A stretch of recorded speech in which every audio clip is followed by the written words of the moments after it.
오늘 말씀의 제목은 이렇습니다. 한번 따라 하실까요? 회복해 하시는 예수 그리스도, 회복해 하시는 예수 그리스도, 이런 제목으로 말씀 은혜를 나누기를 원합니다.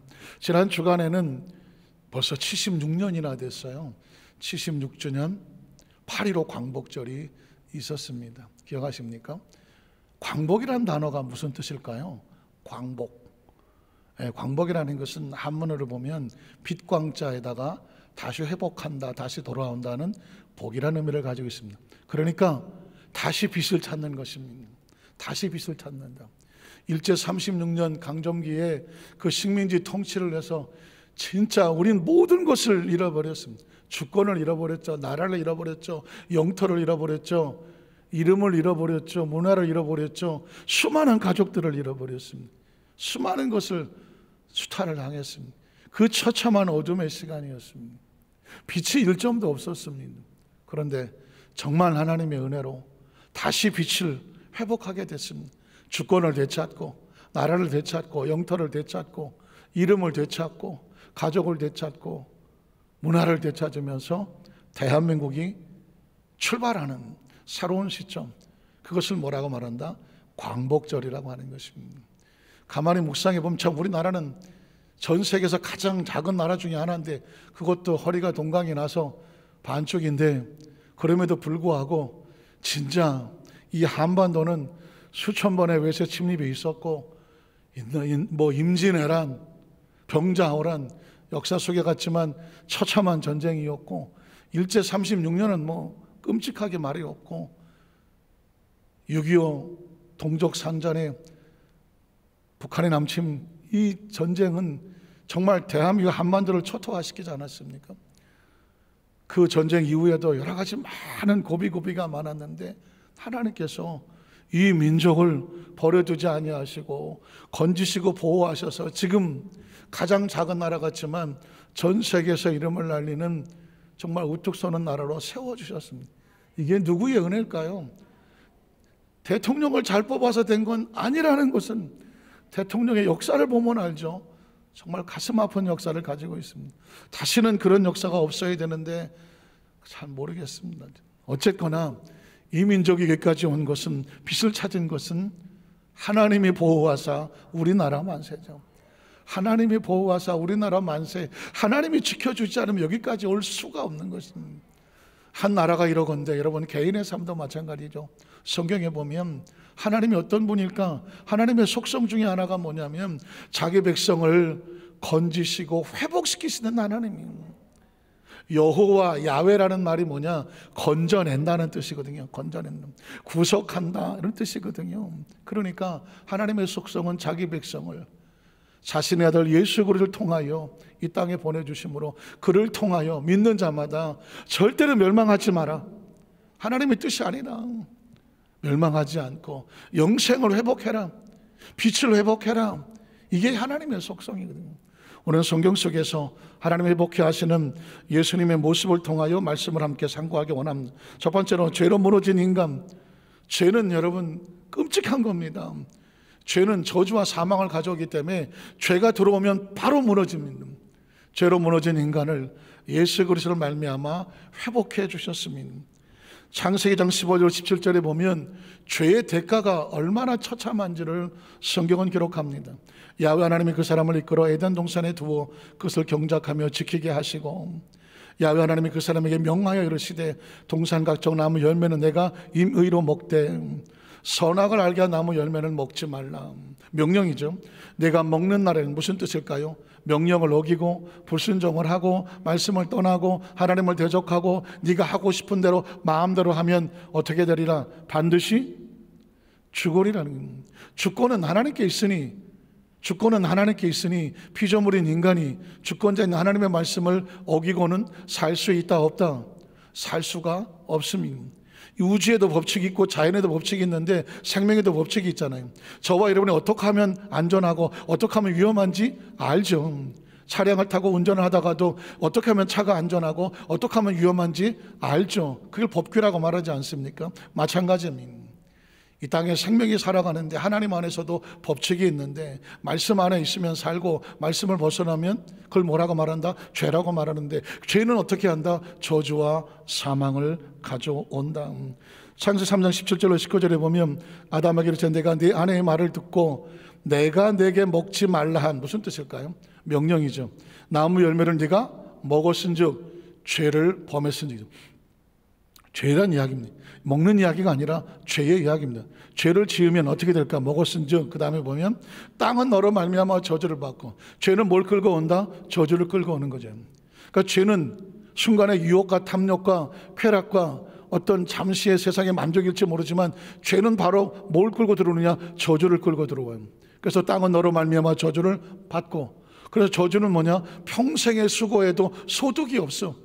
겨우 목구멍이 포도청이라 소사를 먹고 겨우 생계를 유지하리라. 그 다음 절에 보면 땅은 내게 가시덤불과 엉겅퀴를, 땅이 우리 환경과 여건이 우리에게 좋은 것을 주지를 못해요. 내가 먹을 것은 밭의 채소인즉 내가 흙으로 돌아갈 때까지. 성경 속에서 인간이 만난 최고의 위기는 뭔지 아십니까? 흙으로 돌아가는 것입니다. 애시당초 우리는 흙으로 돌아갈 존재로 만들지 않았습니다. 물론 우리 육체는 흙으로 만들어졌지만 우리 속에 하나님께서 생기를 불어넣어 주심으로 말미암아 사람의 생명이 되더라. 생명을 리빙 스피릿, 절대로 죽지 않은 영원한 생명을 말하는 것이고 하나님 속에서 나온 하나님의 생명을 말하는 것입니다. 하나님의 생명은 소멸하지 않습니다. 그걸 영생이라고 말하는 것이거든요. 그런 존재가 하나님 말씀을 떠나니까 그 영이 단절되면 뭐가 될까요? 육체가 남으니까 흙으로 돌아간다. 다른 말로 말하면 사망이죠. 아주 무서운 말이고 처참한 말입니다. 어디서부터 출발했다고요? 죄는 저주를 가져오고 저주의 끝은 사망이다. 내가 흙으로 돌아갈 때까지 얼굴에 땀을 흘려야 먹을 것을 먹으리니 네가 그것에 취함을 입었음이라. 너는 흙이니 흙으로 돌아가라.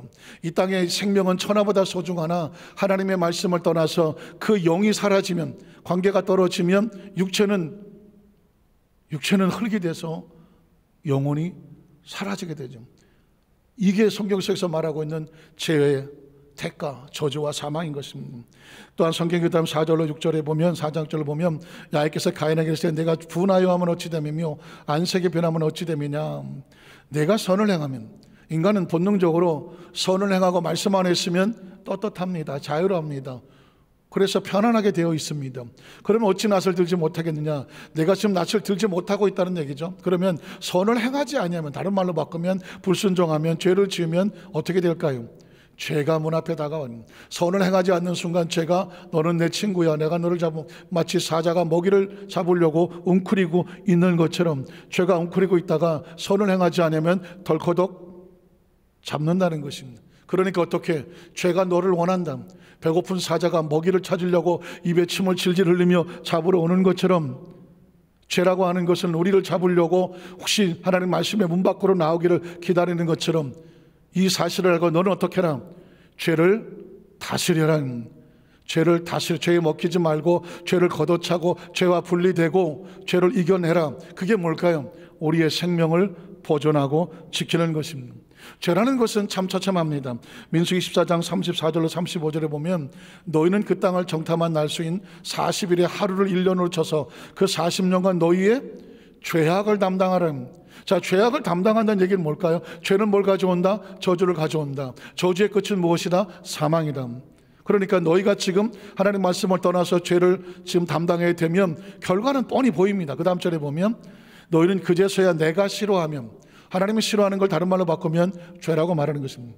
하나님은 사랑과 은혜와 용서와 인자하신 하나님이지만 무엇을 용납하지 아니하신다? 죄를 용납하지 않는. 왜 용납하지 않는가? 죄란 하나님의 주권을 벗어나는 거니까, 하나님을 인정하지 않는 거니까. 하나님을 인정하지 않는 사람을 어떻게 좋아할 수 있겠습니까? 내가 싫어하면 어떻게 되는지를 알리라 하셨다 하라. 자, 어떻게 될까요? 나 야훼가 말하였거니와 모여서 나를 거역하는, 거역이 뭘까요? against, 대적하고 벗어나고 불순종하는, 그걸 뭐라고 말한다? 악한 회중에게. 죄는 악하다는, 악한 온 회중에게 내가 반드시 같이 행하리니, 죄는 뭘 가져오고? 광야에서 소멸되어 저주를 가져오고 결국 거기서 뭐하리라? 죽으리라. 사망을 가져옵니다. 여러분, 죽음이라고 하는 이중적인 의미를 가지고 있습니다. 크리스찬의 죽으면 가장 최고와 아름답게 사명을 감당하고 하나님의 나라로 천국을 입성하는 축복의 잔치가 될 것입니다. 아멘 안 하십니까? 크리스찬의 죽음은 육신의 사명을 잘 감당하고 하나님께서 부르셔서 새로운 업그레이드된 새로운 세상에 들어가는 천국의 축복의 통로가 됩니다. 그러나 이 하나님과 관계없이 죄로 인한 죽음은, 이건 아까 말씀했지만 그냥 흙으로 돌아가서 한 집에 흙에 먼지로 사라지는 의미 없는 존재가 되는 거거든요. 오늘 하나님께서 말씀하는 것은 소멸되어 거기서 죽으리라는 것은 크리스찬의 죽음이 아니거든요. 죄의 대가로 얻은 죽음이라는 것입니다. 그래서 믿음의 선배들은 자기 자신에게 어떤 죄의 먼지가 다가오고 죄의 물이 스며들었다는 것을 깨닫는 순간 처참하게 엎드려서 죄로부터 용서받고 벗어나기를 몸부림을 치며 기도했습니다. 시편 51편 1절로 5절에 보면 믿음의 선배 다윗이 자신이 지은 죄를 알지 못했을 때는 천연덕스러웠으나 자신에게 죄가 와서 하나님과 영이 단절될 위기를 만나게 되니까 이렇게 꼬꾸라졌습니다. 하나님이여, 주의 인자를 따라 내게 은혜를 베풀어 주시옵소서. 주의 많은 긍휼을 따라 내 죄악을 지워 주시옵소서. 다윗이 기도할 제목이 얼마나 많았겠어요. 하나님, 내 왕관을 지켜주시옵소서, 내 건강을 지켜주시옵소서, 내 나라를 지켜주시옵소서, 내 자식들과 내 군대를 지켜주십시오. 이렇게 왕권을 위해서 기도할 게 있을 것 같지만 이 모든 건 의미가 없습니다. 뭐가 해결되지 않으면, 죄의 문제가 해결되지 않으면 나의 모든 소유는 아무런 의미가 없습니다. 다윗은 그래서 거꾸로 지는 것입니다. 왕관을 집어던지고 옷을 벗어던지고 베옷을 입고 죄를 뒤집어 쓰고 무릎을 꿇고 하나님 앞에 구합니다. 하나님, 나를 불쌍히 여기시는 긍휼을 따라 내 죄악을 팍팍 긁어서 지워 주시옵소서. 그 다음 절에 보면 나의 죄악을 맑게 씻겨주시며 나의 죄를 깨끗이 하나도 남김없이 제하여 주시옵소서. 무릇 나는 내 죄가를 아오니. 이게 중요한 거예요. 내가 이게 죄구나, 하나님 말씀을 어긋난 거구나, 이렇게 하면 하나님이 기뻐하지 아니하시고 싫어하는 거구나. 그러면 어떻게 할까? 죄에서 벗어나야지, 죄에서 빠져나와야지, 죄를 끊어야지, 죄에서 씻김을 받아야지. 어떻게 할까? 나는 내 죄가를 아오니 내 죄가 항상 내 앞에 있습니다. 어떻게 할까요? 내가 주께만 범죄하여 주의 목전의 악을 행하여 싸우니 주여 나를 용서하시고 씻겨주셔서, 그런 말미암아 주께서 말씀하실 때 의로우시다고 하고 주께서 심판하실 때 순전하시다 하기를 원합니다. 내가 죄악 중에서 출생하였으며 어머니가 죄 중에서 나를 잉태했습니다.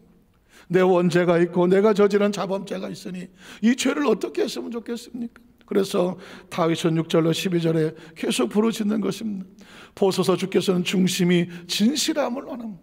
외모가 깨끗하고 화려하고 치장한 것이 아니라 그 중심에 진실되고 깨끗함을 원하신, 내게 지혜를 은밀히 가르치시리이다. 우슬처럼 나를 정결하게 하소서. 그 식물로 짐승의 피를 묻혀서 내 머리부터 발끝까지 피를 뿌려 주셔서 나를 정결하게 하소서. 내가 그래야 정해지지 않겠습니까? 나의 죄를 씻어 주셔서 내가 눈보다 희어지겠습니다. 내게 즐겁고 기쁜 소리, 그게 뭘까요? 내가 너의 죄를 사하여 주었느니라. 죄 사함의 은총을 들려주십시오. 그래야 내 영혼이 기뻐하지 않겠습니까? 주께서 꺾으신 뼈들도, 죄는 우리의 뼈를 꺾는 것 같고 피를 말리는 것 같고 모든 신경의 세포가 바늘로 찔리는 것 같고 고통스러운데, 세상의 은총은 바로 우리의 뼈들도 즐거워하게 하시옵소서. 주의 얼굴을 내 죄에서 돌이키시고, 그 죄를 대하고 하나님의 얼굴을 대할 수가 없으니 주여 나의 더러운 이 불쌍함, 이 처참한 죄에서 주의 얼굴을 돌이키시옵시고 내 모든 죄악을 지워주시옵소서. 하나님이여 내 속에 정한 마음을 창조해 주시오. 정말 다윗이 원했던 뭐냐면, 내 속에 정한 마음이 없으면 하나님이 어떻게 우리 영혼에 함께 하시겠습니까? 하나님이 원하오니 내 속에 정한 마음을 창조하시고 내 안에 정직한 영을 새롭게 하여 주시옵소서. 나를 주 앞에 쫓아내지 마시며, 하나님이 다윗을 쫓아내지 않습니다. 죄가 들어오면 하나님과 자동으로 분리가 되는 거죠.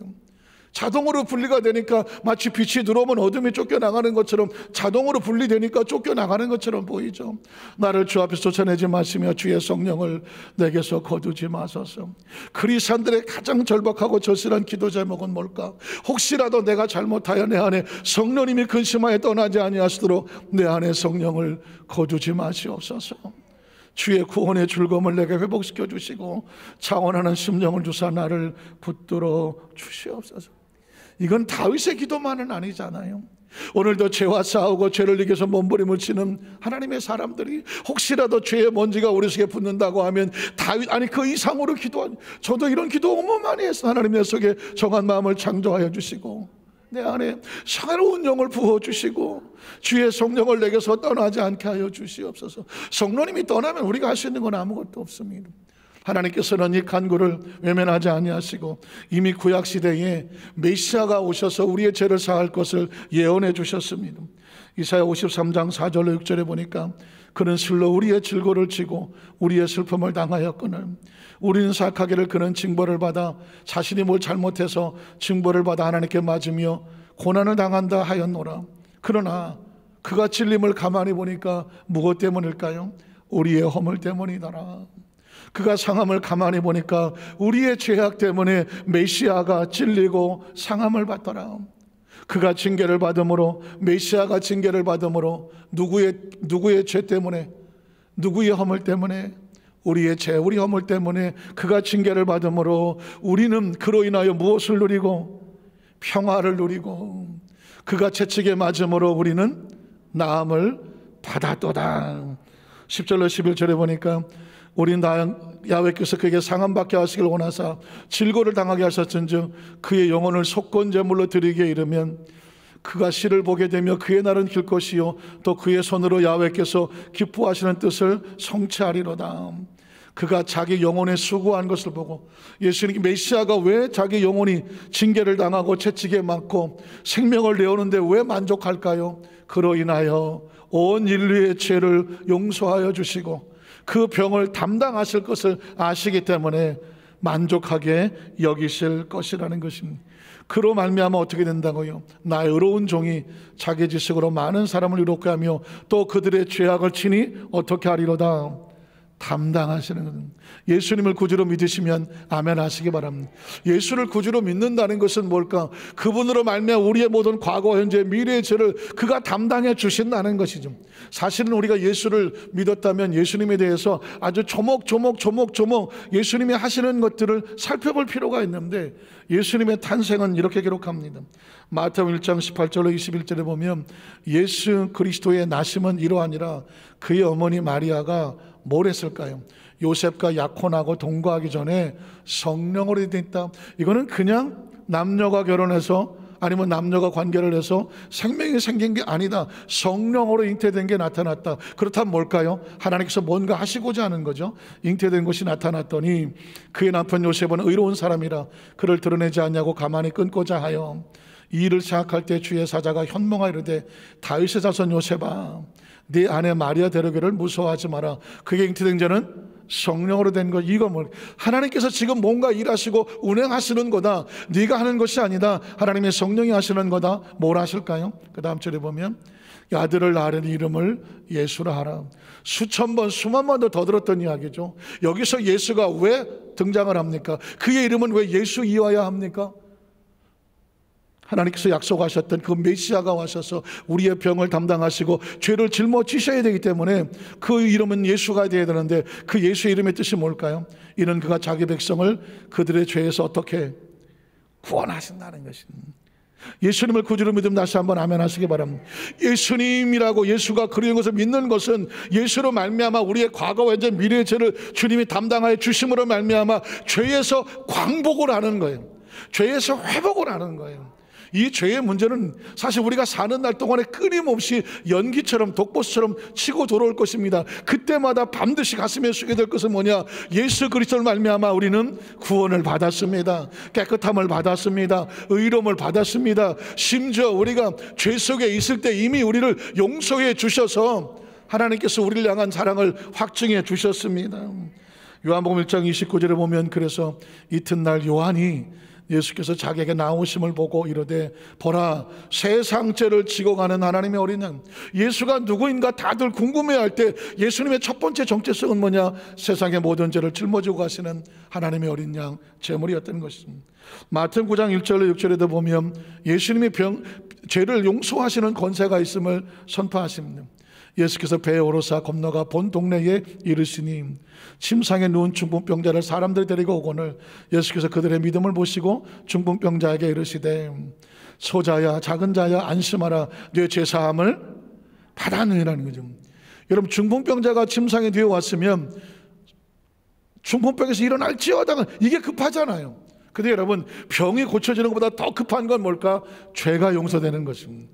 왜냐하면 모든 병이 죄로 인해 들어오지는 않아요. 여러 가지 관리를 잘못했거나 유전적이거나 또는 어떤 게 잘못된 어떤 상황에 들어올 수가 있지만 그러나 죄가 들어오면 질병을 끌고 오기도 해요.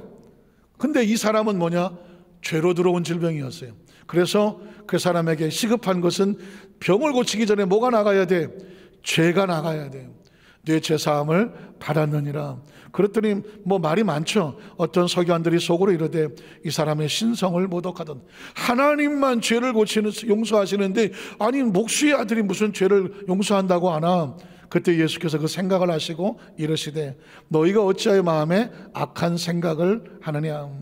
네 죄사함을 받았느라는 말과 일어나 걸어가는 말 중에 어느 것이 쉽겠느냐. 그러나 인자가 세상에서 뭐하는 권능이 죄를 사하는 권능이 있는 줄을 너희로 알게 하려 하노라는 것입니다. 그러니까 예수님의 이름은 죄를 사하는 이름입니다. 죄에서 우리를 회복시키시는 이름입니다. 그래서 예수님이 그 이후에 죄를 사하고 나니까 소자야 내 자리를 들고 일어 날치어다 치료 역사도 나타나는 것입니다. 오늘 우리가 신앙생활하면서 반드시 죄의 문제는 이미 내 안에 깨끗이 의로워지고 정결함을 입은 의로운 자아성을 품어야 돼요. 그런데 한 가지 기억하실 것이 있습니다. 역시 여러분 밀양이라고 하는 영화를 기억하시죠? 오래전에 전도연이라는 여자 배우가 주연했던 밀양이라고 하는 그런 영화가 있습니다. 근데 이 영화가 기독교인들에게 상당한 도전을 주는, 사회적으로도 이슈가 되고 신문이라든가 또 여러 가지 속에서도 이슈가 됐어요. 왜냐하면 여자 주인공에게 아들이 하나 있었는데 이 아들이 유괴를 당해서 그만 살해를 당합니다. 그래서 유괴범은 감옥에 들어갔습니다. 얼마나 처절한 절망과 좌절입니까? 그 가운데 누군가의 전도를 받아서 예수를 믿게 됐습니다. 하나님의 은혜를 얻게 됐습니다.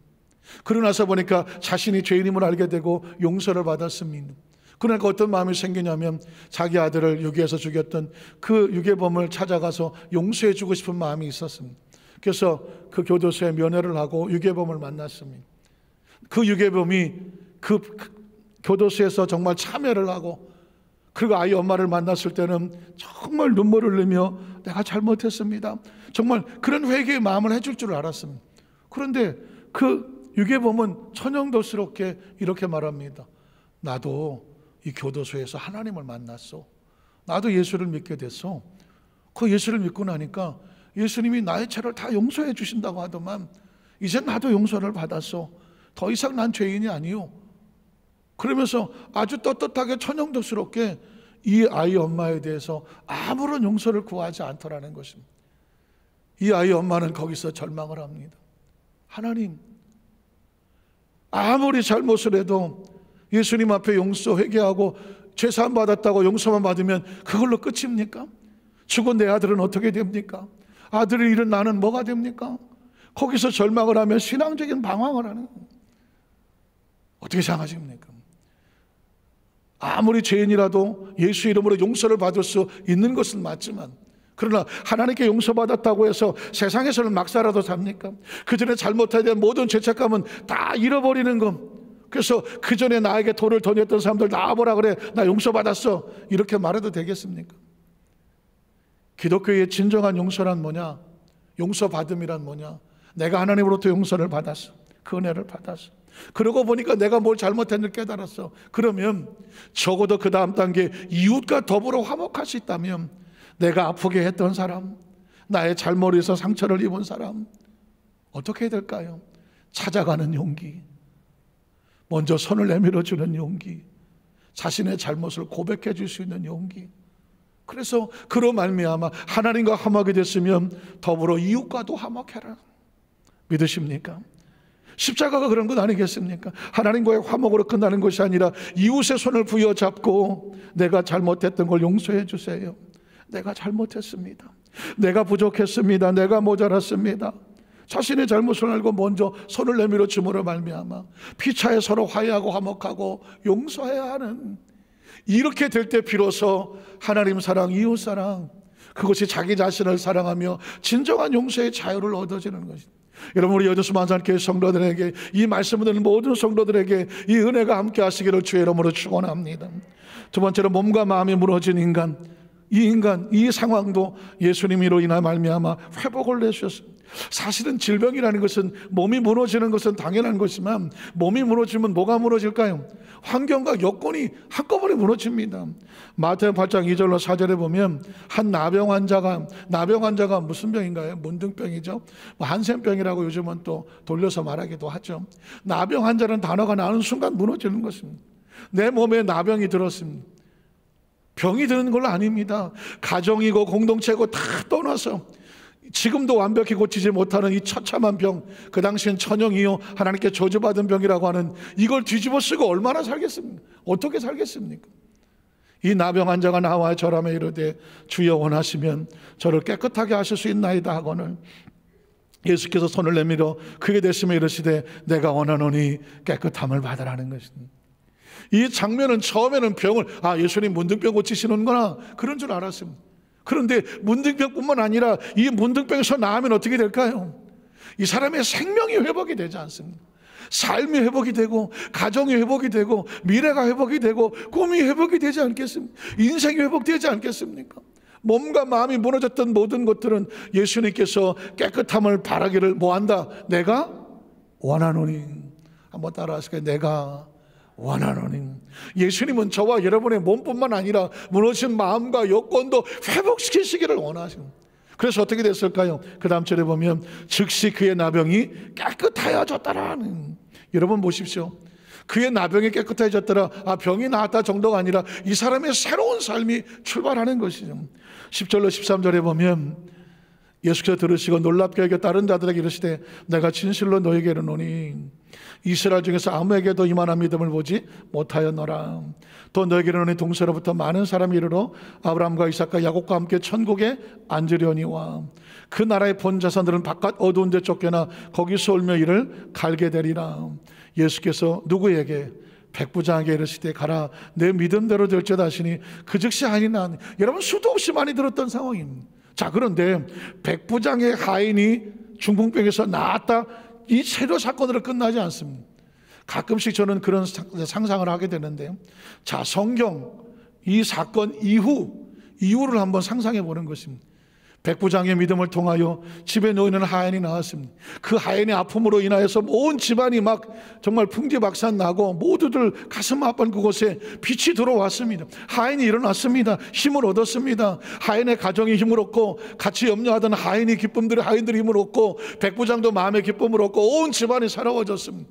그 이후 어떻게 됐을까요? 이 사람들이 나가서 어떻게 났대? 그 사람 어떻게 고침받았대? 중풍병이 어떻게 났어? 그들의 입을 통해서 예수의 복음이 전해지고 그 온 지역 전체가 그리스도를 말미암아 새롭게 변화되어지는 그런 모습이 꿈꿔지지 않습니까? 내가 영화 감독의 능력만 있으면 이런 거 한번 해볼 텐데, 그런 부분에 대한 소설도 쓰고 싶고 그 스토리를 만들고 싶지 않겠습니까? 여러분, 하인이 나았다로 끝나지 않습니다. 한 사람의 삶이 나는 것이죠. 성경은 바로 그런 이야기를 하고 있는 것이죠.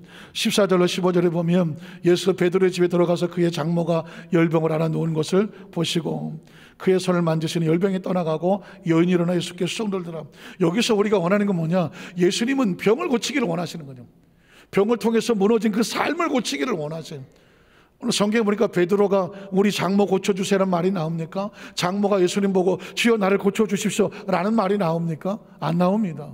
예수님이 보시고요. 그냥 보시고 마음이 안타까워서 그의 손을 대시니 열병이 떠나갔다라는 것입니다. 예수님을 구주로 믿으시면 아멘 하시기 바랍니다. 예수님을 치료자로 믿으시면 아멘 하시기 바랍니다. 하나님 앞에 나와서 예배하고 기도하고 찬양할 때요, 사실은 우리의 질병의 상태를 주께서 아시고 예배만 드려도 치료 역사는 나타나요. 기도만 해도 치료 역사는 나타나고요, 찬양 가운데 치료 역사가 나타나요. 왜 그런지 아십니까? 주께서 원하시기 때문에, 회복을 원하시기 때문에 그렇습니다. 16절로 17절에 보면 그 회복에 대한 마음이 납니다. 저물매 사람들이 귀신 들린 자를 많이 데리고 예수께 오거늘, 예수께서 말씀으로 귀신들을 쫓아내. 귀신들을 왜 쫓아낼까요? 귀신이 들어오면 삶이 무너지잖아요. 생명이 무너지잖아요. 귀신을 쫓아내야 어떻게 된다? 생명이 회복되잖아요. 예수님은 회복이에요. 또 병든 자들을 어떻게 하더라? 다 고치시니, 다 고치시니.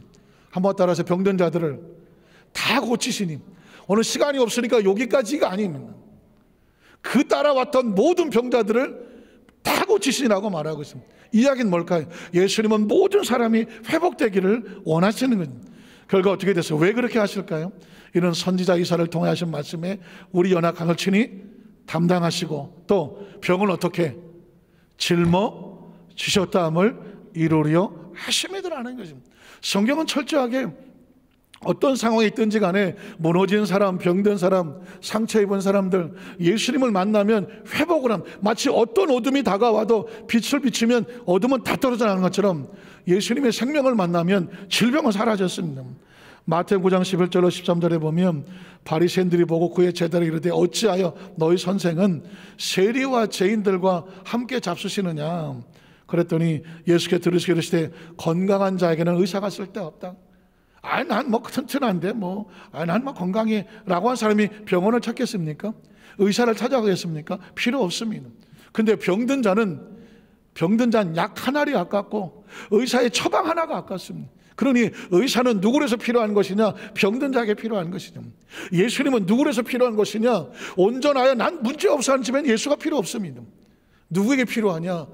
회복이 필요한 사람에게, 회복이 필요한 사람에게, 빛이 필요한 사람에게, 생명이 필요한 사람에게, 건강이 필요한 사람에게 예수님이 필요한 것이라. 그래서 그 다음 절에 보면 너희는 가서 내가 긍휼을 원하고 제사를 원하지 않느냐. 긍휼은 마음이고 제사는 형식이거든요. 그래서 저는 우리 여의도 수만사교회 성도들이 어떤 상황 가운데 예배를 드리더라도 수천만 명 갖다 놓아도 딱 표시가 나기를 원해요. 왜? 형식이 아닌 마음, 진실, 진정으로 드려야 돼요. 똑같은 시간에 수천만 명이 앉아 예배를 드리더라도 뒤에서 딱 보니까 저 사람이 전심으로 하나님 앞에 예배를 드리고 있는지 아니면 그냥 와서 앉아 있는지 딱 보면 알아. 딱 보면. 예전에 저희 어머니가 바울성전에서 이제 철야 때 찾으러 오셨는데 그걸 어떻게 찾냐고 그랬더니 야, 난 네 뒤통수만 보면 알아. 난 세상에, 어머니는 그런가 봐요. 자기 자식을 보면 뒤통수만 보면 안 돼. 말이 되겠습니까? 나는 우리 아들 뒤통수만 보면 안다. 부모는 그런 것 같아요. 하나님은 우리를 뒤통수 아니야. 그냥 하나님은 우리를 보시면 그냥 알아. 지금 전심으로 예배를 드리고 있는지, 정말 진실과 진정인지, 정말 긍휼과 은혜와 용서와 은총을 구하면서 받은 은혜 그대로 이웃사가 따뜻하게 살아가는지, 아니면 교회에서는 정말 최선을 다하지만 이웃과 관계 속에서는 아주 싸납게 살아가는지 다 알아. 예배는 긍휼이에요.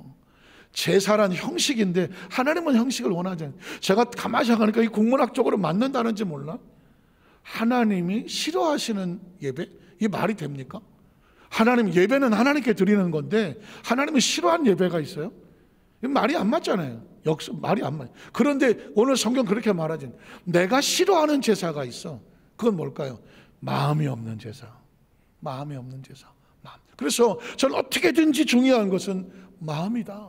강단에 설교를 할 때 저는 우리 사랑하는 성도들에게 가슴에 제 마음을 쏟으려고 몸부림을 치잖아요. 마음을 주는. 왜냐하면 마음에서 마음으로 말씀이 전해져서 하나님의 마음이 숨겨져야, 여러분과 저의 마음속에 하나님의 마음이 들어와야 그 마음이 우리를 움직인단 말이에요. 머리로 들은 건 우리 절대로 움직이지 않아요. 마음이 들어와야 돼. 마음이. 하나님께서 우리가 원하는 것도 마음이야. 긍휼을 원하고 제사를 원하지 않는 것은 무엇인지 배우라. 나는 의인을 부르러 온 것이 아니야. 죄인을 부르러 왔다고 말합니다. 그러니까 주여 내가 죄인임 나를 불쌍히 여겨주소서. 하나님 앞에 긍휼과 은혜를 원하는 그 사람에게 예수님이 필요한 줄로 믿습니다. 27절로 31절에 보면 예수께서 거기서 떠나가실 새 두 맹인이 따라오며 소리질러 이르되 다윗의 자손이여 우리를 어떻게 불쌍히 여겨달라고 그랬어요. 오늘 저와 여러분이 예수님 안에서 죄 용서를 받고 치료받고 은혜를 얻고 어떤 은혜를 구할 때에 우리의 심정은 딴 게 아닙니다. 하나님 우리를 어떻게 여겨주시옵소서. 불쌍히 여겨주시옵소서. 긍휼히 여겨주시옵소서. 하나님 우리 어떤 형식과 모양을 보고 고치는 게 아니고 뭐 우리를 치료하시고 용서하는 게 아니에요. 우리의 마음이 하나님 앞에 정말 은혜를 구할 때 하나님께서 그것을 들으시고 보시는 것입니다. 다윗의 자손이 우리를 불쌍히 여기소서 하더니 예수께서 집에 들어가시면 맹인들이 그에게 나오고는 예수께서 이르시되 내가 능히 일할 줄을 믿느냐 대답하되 주여 그러하오이다 하니 이에 예수께서 그들의 눈을 만지시며 이르시되 너희 믿음대로 되라 하시니 그의 눈들이 밝아진지라 예수께서 엄히 권고하시되 삼가 아무에게도 알리지 말라 하셨으나 그들이 나가서 예수의 소문을 온 땅에 퍼뜨리더라 라고 말했습니다.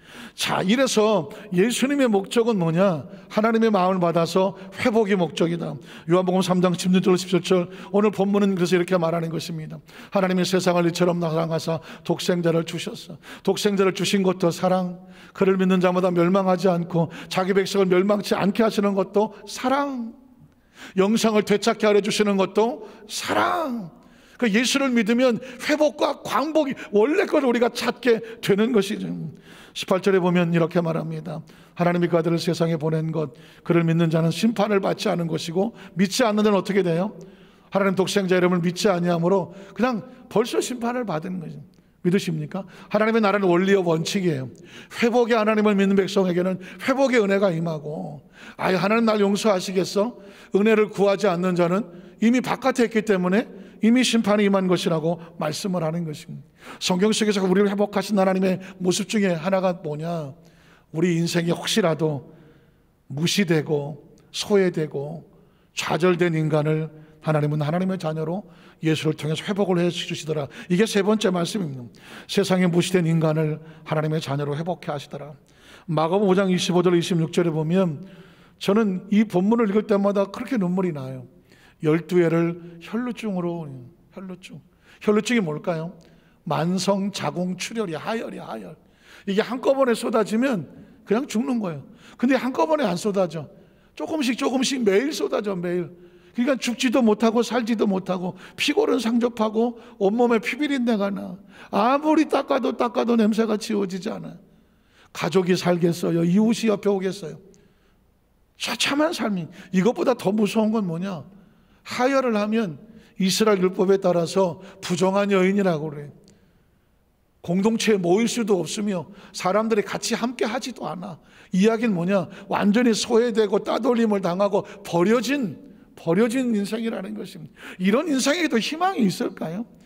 연루증으로 야로한 여자가 있어서 많은 의사에게, 그것도 돈이나 많으면 버티겠지만 많은 의사에게 많은 괴로움을 받아서 아무리 돈을 싸들고 와서 고쳐달라고 했었지만 고쳐지는 것이 몸도 더 망가지고 가진 것도 다 허비하였다. 아무 효용도 없다. 도리어 몸은 더 망가지고 중화해졌다. 이 상황 속에서 어떻게 회복하겠습니까? 예수의 소문을 듣고. 무슨 소문일까요? 예수님은 회복해 하시는 분이다. 예수님은 치료하시는 분이다. 예수님은 살리시는 분이다. 그래서 전도가 필요한 거죠. 누군가의 이 말은 그 사람의 생명을 살리는 거거든요. 듣고 그 무리 가운데 끼어 들어와서 그의 옷에 손을 대었다. 저는 이 본문도 너무 마음이 아파요. 세상 사람 모두가 부정하다고 말하는 여인이잖아요. 온몸에 피비린내가 나고 버려지고 피골이 상접하여 누렇게 떠서 겉으로 보기에도 흉측한 여인이잖아요. 그런 여인이 예수의 몸에 손을 대려고 할 때 과연 예수님께서 이걸 받아들여 주실까? 부정하니까 손대지 마라, 거절하고 거부하거나 저리 가라고 쫓아내면 어떻게 할까? 사실은 염려가 되는 거예요. 왜냐하면 유대인들은 다 그렇게 했으니까. 그런데 성경에 보니까 그의 옷에 손을 대었다라고 말하니, 이 얘기는 뭐냐? 거절하지 않았어요. 거부하지 않았어요. 쫓아내지 않았어요. 뒤집어 말하면 아예 그 손을 잡아주셨어요.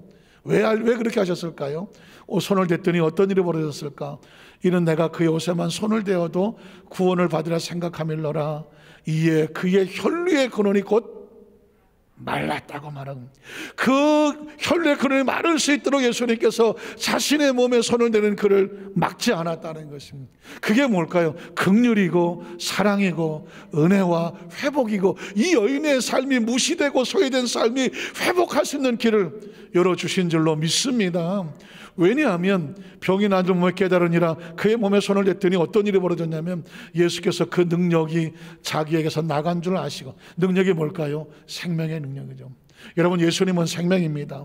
예수 이름을 부른 자에게 생명이 나가고, 예수 이름을 기도하는 가운데 생명이 나가고, 예수 이름을 찬양하는 곳에 생명이 나가고, 예수 이름으로 예배드리는 곳에 생명이 나가고, 오늘 예수 이름으로 함께하는 곳에 생명이 나타나는 것입니다. 예배를 드리다가 생명이 나타나고, 기도하다가 생명이 나타나고, 말씀을 듣다가 생명이 나타나고, 수많은 간증이 예배 듣는 가운데 성령님이 역사하셔서 하나님이 치료해 주셨다고 간증하는 것입니다.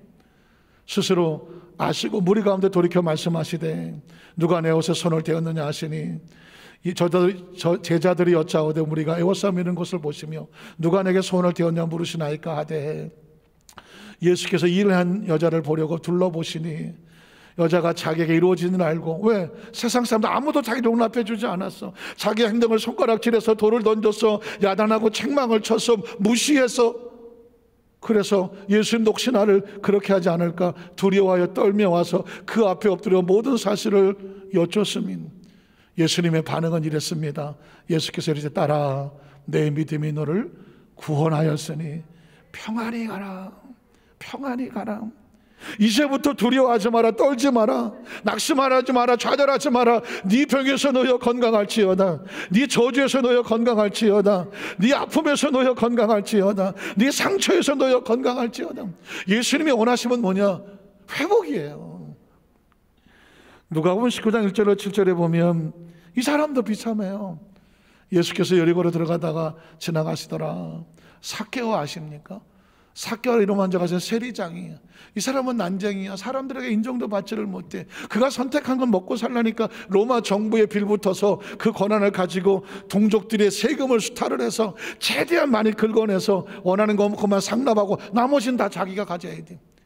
어차피 아무도 날 인정하지도 않아. 나를 받아주는 데도 없어. 먹고 살 일은 이것밖에 없어. 그래서 악착같이 돈을 모았어. 세리장이여 부자라고 말했습니다. 그랬더니 그 다음 절에 보니까 그 예수께서 어떠한 사람인가 하여 보고자 하되 키가 작고 사람이 많아 할 수 없어서 앞으로 달려가서 보기 위하여 돌무화과 나무에 올라가니, 이는 예수께서 그리로 지나가시게 되미로라. 삭개오는 예수를 통해 뭘 기대했을까요? 세상의 모든 사람들 나를 따돌리고 소외하고 무시하고 아무도 나를 인정해 주지 않는데, 혹시는 예수라는 사람은 나를 있는 그대로 봐주지 않을까? 이 난쟁이 같은 이 조그맣고 흉측한 내 외모, 나의 이 형편과 처지를 이걸 이대로 날 용서하고 날 받아주실까? 기대감을 가지고 올라갔습니다. 예수께서 그곳에 이르사 쳐다보시고 이르시되 삭개오야 속히 내려오너라. 내가 오늘 내 집에 유하여 하겠다. 삭개오는 이때까지 들어본 적이 없습니다. 삭개오가 모든 사람의 도망을 치고 돌을 던지고 침을 뱉으며 동족의 피를 뺏어먹는 아유 전 나쁜 놈, 아무도 곁을 주지 않았어요. 심지어 자기 집에 누가 오겠습니까? 그런데 예수님께서 그 집에 들어오시겠다. 삭개오로서는 인생이 달라지는. 그래서 그 다음 절에 보면 급히 내려와 즐거워하며 영접하거다. 자기를 인정해주는 예수님을 만났어. 그 다음 절에 보면 무사람이 보고 수건거리는데, 아니 예수 저 사람 미친 거 아니야? 저 삭개오 저 죄인의 집에, 아유 저 집에 왜 들어가는 거야? 이상하다. 손가락질하고 하셨습니다. 그럴 때 그 다음 절에 보면 삭개오가 서서 주께 여짜오되 주여 보시옵소서, 내 소유의 절반을 가난한 자들에게 주겠사오며 만일 누구의 것을 속여 빼앗은 일이 있으면 네 갑절이나 갚겠나이다. 예수께서 이르시되 오늘 구원이, 오늘 회복이, 생명이, 치유가, 은혜와 축복이 이 집에 일어났다는 것입니다. 이 집에, 이 사람도 아브라함의 자손이로다. 그리고 10절에 이렇게 말합니다. 인자가 찾아와서 구하는 것은 잃어버린 자를 찾아 구원하는. 삭개오는 잃어버린 자였습니다. 소외되고 무시된 자였습니다. 예수님은 그런 자를 찾아왔습니다. 말씀을 정리하기를 원합니다. 사랑하는 성도 여러분, 예수님의 속성은 하나님의 속성을 닮아 회복입니다. 예수님의 이름은 자기 백성을 죄에서 건져내시는 회복입니다. 병든 자의 병을 짊어지시고 평안히 가라, 회복하시는 것입니다. 삶의 어떤 상황 속에서 어쩔 수 없이 왕따를 당하고 소외를 당하고 무시를 당하고 누구도 인정하지 않아도 오늘 이 집에도 구원이 들어간다, 회복시켜 주시는 분입니다. 오늘 저와 여러분의 삶의 현장 가운데 이 회복을 가슴에 끌어안고 살아 숨쉬는 동안 우리가 할 일이 있다면 우리도 소외된 자, 병든 자, 죄로의 고통당한 자를, 그들에게 예수를 전하여 살게 하시는 종이 우리를 통하여 흘러 들어가게 하여 주시옵소서. 그 은혜가 저와 여러분 함께 하시기를 주의 이름으로 축원합니다. 기도하겠습니다. 하나님 아버지 감사합니다.